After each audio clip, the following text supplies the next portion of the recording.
சசிகுமார் நடிக்கும் நந்தன் செப்டம்பர் 20 முதல் திரையரங்குகளில். வணக்கம். ஏஆர்எம் ரிவ்யூவில் அஜயன் மணியன் கேரக்டர்ஸ் பேரை மாற்றி சொல்லிட்டேன்னு பலர் கமெண்ட்டில் சொல்லியிருந்தீங்க. Very sorry. படத்துடைய பேரையே ஆக்சுவலாக நான் தப்பாக தான் சொல்லியிருந்தேன்.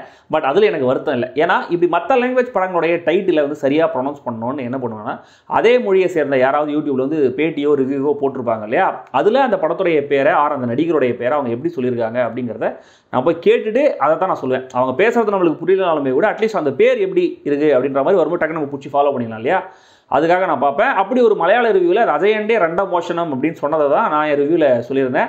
ஆக்சுவலி அஜயண்டே ரெண்டாம் மோஷனமாக அதாவது ரெண்டாவது திருட்டுன்னு அர்த்தமா. அது வந்து அப்புறம் தான் எனக்கு தெரியும். என்ன செய்ய, எதுக்குடா எவ்வளோ பெரிய பேக் ஸ்டோரின்னு கேட்டிங்கன்னா, இதே மாதிரி டீட்டெயில்டான பேக் ஸ்டோரியோட வந்திருக்கிற படம் தான் கிஷ்கிந்தா காண்டம். இந்த படத்துலையும் அஜயன் மணியன் கேரக்டர்ஸ் பேர்லாம் வருது. இந்த மலையாள படம் எப்படி இருக்குது அப்படிங்கிறத தெரிஞ்சுக்கலாம்.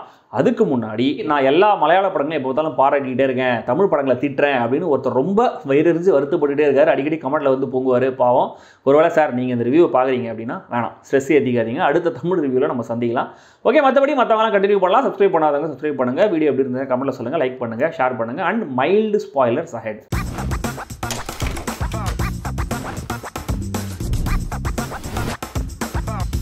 கிஷ்கிந்தா காண்டம் கேரளாவில் ஒரு ரிசர்வ் ஃபாரஸ்ட் ஏரியா. அங்கே ஃபாரஸ்ட் ஆஃபீஸராக இருக்காரு ஆசிஃப் அலி. அவருடைய அப்பா விஜயராகவன் ஒரு எக்ஸ் மிலிட்டரி ஆஃபீஸர். ஆசிஃப் அலிக்கு ஆல்ரெடி கல்யாணம் ஆகி அவருடைய ஃப்ளாஷ்பேக்கில் சில சோகமான சம்பவங்கள்லாம் நடந்திருக்கு. அதெல்லாம் ஓரளவுக்கு தெரிஞ்சு அவரை கல்யாணம் பண்ணியிருக்காங்க அபர்ணா பாலமுரளி. விஜயராகவன் எப்போ பாரு எல்லாருக்கிட்டையும் எரிஞ்சு விழுந்துக்கிட்டு யாரோடையும் பேசாமல் தனியாகவே இருக்காரு. அவருடைய லைசன்ஸ்டு கன் ஒன்று காணாமல் போகுது. அங்கேருந்து செயின் ரியாக்ஷனாக அடுத்தடுத்து நடக்கிற சம்பவங்கள் என்னென்ன, விஜயகுமார் எப்போ பாரு எரிஞ்சு விழுறதுக்கான அந்த காரணம் என்ன, கன் ஏன் எப்படி காணாமல் போச்சு, அதோட சேர்ந்து இருக்கிற மிகப்பெரிய ட்விஸ்ட் என்ன, இதெல்லாம் தான் இந்த படம். இந்த படத்தோட ஹீரோ அப்பா கேரக்டர் நடிச்சிருக்கிற விஜயராகவன் தான். நம்ம எங்கேயுமே பார்க்க முடிகிற டக்குன்னு நமக்கு தெரிஞ்ச ஒருத்தர் மாதிரி இருக்காரே நினைக்க வைக்கிற ஒரு கேரக்டராக வராரு. தன்னோட குறைகளை ஒத்துக்க முடியாம கொஞ்சம் கூட யாருக்கிட்டையும் முகம் கொடுத்து பேசாத, ஒரு தேங்க்ஸ் கூட சொல்லாத பயங்கர ஈகோ பிடிச்ச அந்த கேரக்டரை விஜயராகவன் அட்டகாசமாக போர்ட்ரே பண்ணியிருக்காரு. சிடுசிடுன்னு அவர் நடந்துக்கிற விதம், டக்குன்னு எல்லாம் பிளாங்க் ஆகும்போது அவர் நடந்துக்கிற விதம், கன்விக்ஷனோட ரொம்ப மெட்டிகுலஸாக அவருடைய அந்த ஆக்டிவிட்டீஸில் காட்டுற கவனம்னு செம்ம கேரக்டர் ரைட்டிங், செம்ம பெர்ஃபார்மன்ஸ். ஆசிஃப் அலி ரொம்ப ரெஸ்ட்ரெயின்டான பட் எஃபெக்டிவான ஒரு பெர்ஃபார்மன்ஸை கொடுத்துருக்காரு. கிளைமேக்ஸை தவிர எங்கேயுமே பெருசாக எமோஷனை வெளியில் காட்டாத அப்பாவுக்கு கேர் பண்ணுற ஒரு கேரக்டர் ரொம்ப நல்லாவே பண்ணியிருக்காரு. கியூரியஸான கேரக்டரில் அபர்ணா பாலமுரளி.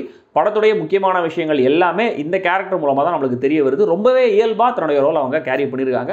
மற்றபடி ஜெகதீஷ், நிழல்கள் ரவி, நிஷான்னு நடிகர்கள் எல்லாருமே நைஸ். விஷுவலாக நம்மளை அகைன் பராமப்பட வைக்கிற ஒரு லேண்ட்ஸ்கேப், இப்படியான ஒரு த்ரில்லர் கதைக்குன்னே ஆண்டவன் படைச்சு விட்ட மாதிரி ஒரு லொக்கேஷன். அது சினிமாட்டோகிராஃபர் பாகுல் ரமேஷ் அப்படியே அள்ளியிருக்காரு. இவரே தான் இந்த படத்தோட ரைட்டரும் கூட. தன்னோட கதைக்கு தேவையான ஒரு டோனை, ஆடியன்ஸுக்கு தேவையான செம்ம இம்மர்சிவான ஒரு ஃபீலை பர்ஃபெக்டாக கொண்டு வந்திருக்காரு. முஜீப் மஜீதோடைய பின்னணி இசையும் இந்த மூட் செட்டிங்கு பெரிய சப்போர்ட்டாக இருக்குது. படத்துடைய பேசிங் எங்கேயுமே ரஷ்டாக ஃபீல் ஆகாமல் ஸ்லோ பர்னுக்கு உண்டான ஒரு உணர்வை எடிட்டில் கொண்டு வந்திருக்காரு சூரஜ். ஹூடரைட் மாதிரியான ஜானரில் ஒரு கதையை பரபரப்பாக இல்லாமல் ஸ்லோ பர்னாக அதே சமயம் அழுத்தமாகவும் சொல்லியிருக்காரு இயக்குனர் திஞ்சித் ஐயதன். கொஞ்சம் யோசிச்சு பார்த்தா படத்தில் தேவையில்லாத கேரக்டர்ஸ், தேவையில்லாத சீன்ஸ்னு எதுவுமே இல்லை. வேற கேள்விகள்லாம் வந்துச்சு, அதை நான் அப்புறமா சொல்கிறேன். பட் ஒரு செகண்டை கூட வீணடிக்காமல் அழகாக சீட்டு கட்ட மேலே அடுக்கிற மாதிரி அழகாக ஸ்டெடியாக கதையை கொண்டு போயிருக்காங்க. எலெக்ஷன் நடக்குது, எல்லாரும் அவங்களுடைய லைசன்ஸ்டு கண்ணை லோக்கல் போலீஸ் ஸ்டேஷனில் ஒப்படைக்கணும். இந்த ஒரு பாயிண்ட்டை வச்சு எவ்வளவு அழகாக இந்த கதையை நகர்த்திருக்காங்கன்னு யோசிக்கும் போது ரொம்பவே ஆச்சரியமாக இருந்துச்சு. செகண்ட் ஹாஃப்ல விஜயராகவன் கேரக்டருக்கான பிரச்சனை, அவரோட நடவடிக்கைகள் இருக்கிற அந்த மிஸ்ட்ரி, நிழல் ரவி கேரக்டருக்கு பின்னாடி இருக்கிற மிஸ்ட்ரி, ஜெகதீஷ் கேரக்டர் சொல்கிற விஷயங்கள், கொஞ்சம் கொஞ்சமாக ரிவீல் ஆகிற ஃப்ளாஷ்பேக், இதெல்லாம் டோட்டலாக நம்ம அட்டென்ஷனை ஹோல்ட் பண்ணிடுது.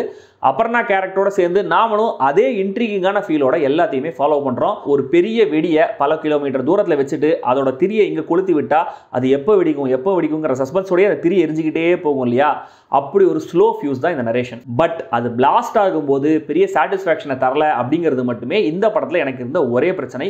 எல்லாத்துக்குமான காரண காரியங்கள் ரிவீல் ஆகும்போது கண்டிப்பாக அது சர்ப்ரைஸாக தான் இருக்குது. பட் அதில் இருக்கிற ஒரு மிகப்பெரிய லாஜிக்கல் ஓட்டையை கவனிக்காமல் விட்டாங்களா, இல்லை எனக்கு அது சரியாக புரியலையா அப்படிங்கிறது தெரியல.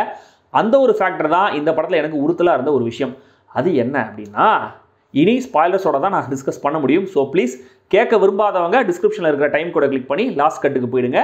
படம் பார்த்தவங்க மற்றவங்க ப்ளீஸ் கண்டினியூ. அந்த ஸ்பாய்லர் கலந்த படத்துடைய டிராபேக்னு எனக்கு ஃபீல் ஆன விஷயம் என்னன்னா, தம்பின்னு கார்த்தி நடிச்சு ஜீத்து ஜோசப் ஒரு படம் டைரக்ட் பண்ணியிருந்தார் இல்லையா, திருஷ்யம் கதையை கலைச்சு போட்டு அந்த படத்தை எடுத்துருப்பாங்க. சின்ன வயசுல காணாமல் போன பையனை தேடி வர சத்யராஜ், கார்த்தி தான் தன் பையன் கூட்டு போவார். கிட்டத்தட்ட அப்படி ஒரு கதை தான் இதுவும் கூட. பட் அந்த படத்தில் ட்விஸ்ட் ரிவீல் ஆனதுக்கப்புறம் நடந்த விஷயங்கள் எல்லாமே மீனிங்லெஸ்ஸாக ஃபீல் ஆகும். இது ஒரு ட்விஸ்ட்னு சொல்லிட்டு எதுக்குடா இந்த படத்தில் ஹீரோ கேரக்டர் அப்படின்னா கார்த்தி கேரக்டரே அந்த படத்தில் வீணாக தான் தோணும். அப்படி ஒரு கேள்வி தோணிடக்கூடாதுன்னு 2 பிரைமரி கேரக்டர்ஸை கொஞ்சம் மாற்றி இந்த கதையில் டிசைன் பண்ணியிருக்காங்க. பட் அகைன் இந்த படத்தில் இதுக்கு அபர்ணா கேரக்டர் அப்படிங்கிறதுக்கான கிளியரான ஒரு ஜஸ்டிஃபிகேஷன் இல்லை.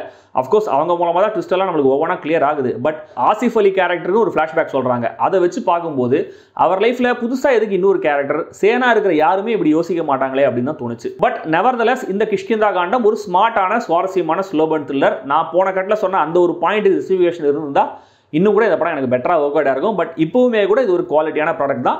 த்ரில்லர் ரசிகர்கள் கண்டிப்பாக பாருங்கள். படம் இப்போதைக்கு தியேட்டர்ஸில் மட்டுமே ரிலீஸ் ஆகுது. சென்னையில் சப்டைட்டில்ஸோட தான் ஓடுது.